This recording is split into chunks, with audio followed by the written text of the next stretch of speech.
இந்த படத்தோட ஸ்டார்ட்டிங் சீனில் காலேஜ் படிக்கிற ஒரு பொண்ணு பில்டிங் மேலேருந்து கீழே குதிச்சு இறந்து போகிறாங்க. அங்கே கட் பண்ண அடுத்த சீன் நம்ம ஹீரோ அவரும் சூசைட் பண்ணுறதுக்கு அவரோட அப்பார்ட்மெண்ட்டில் ரெடியாக நின்றுட்டுருக்காரு. கொஞ்ச நாளைக்கு முன்னாடி நம்ம ஹீரோவோட காரில் ஒரு பொண்ணு வந்து ஒழிஞ்சிட்டு இருப்பாங்க. அவரை ஃபாலோ பண்ணி அவங்களோட வீட்டுக்கு வந்துடுறாங்க. ஒரு சிலர் துரத்திட்டு வராங்க. நான் உங்களோட வீட்டில் கொஞ்சம் ஒழிஞ்சிக்கலாமா, என்னோட கார்டியன் வர வரைக்கும் மட்டும் அப்படின்னு அவங்க சொல்ல நம்ம ஹீரோ ஓகே சொல்லிடுறாங்க. அதே மார்னிங் அந்த பொண்ணு போயிருப்பாங்கன்னு பார்த்தா அவங்களோட திங்ஸ் எல்லாம் ஹாலில் தான் இருக்கும். அவங்களோட ரூம் ஓப்பன் பண்ணி பார்த்தா அந்த பொண்ணு இறந்துருப்பாங்க. அடுத்த சீன்லேயே போலீஸ் வந்து வீடு ஃபுல்லாக சர்ச் பண்ணுறாங்க.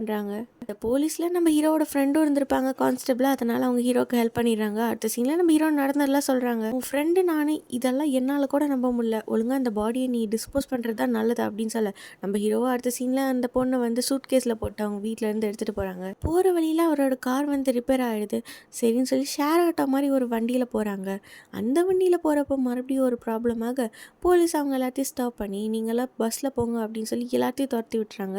நம்ம ஹீரோ அவங்களோட சூட்கேஸ் எடுக்கலாமா வேண்டாமா, அந்த காரோடய போயிட்டோம் அப்படின்னு சொல்லிட்டு எடுக்காமல் பஸ்ஸில் ஏறி வந்துடுறாங்க. அடுத்த சீன்லேயே நம்ம ஹீரோ அந்த காரோட ஓனரை ஃபாலோ பண்ணிட்டு அவங்க அந்த பெட்டி என்னதான் பண்ண போகிறாங்க அப்படின்னு ஒளிஞ்சிருந்து பார்க்குறாங்க. அந்த காரோட ஓனர் அந்த பையனும் அவங்க அம்மாவும் பெட்டியிலேருந்து ஒரு கையை வரதை பார்த்துட்டு உள்ளே ஏதோ ஒரு டெட் பாடி தான் இருக்குன்னு நினச்சி ரொம்ப பயந்துடுறாங்க. சீன்லேயே அந்த ஆள் இது இப்படி விட்டா நம்ம மாட்டிக்குவோம் அப்படின்னு சொல்லி அந்த டெட் பாடி எரிச்சிடுறாங்க. நம்ம இப்படி தப்பு பண்ணிட்டோமே அப்படின்னு சொல்லி அந்த கில்ட்டில் அவங்க சூசைட் பண்ணிக்கிறாங்க.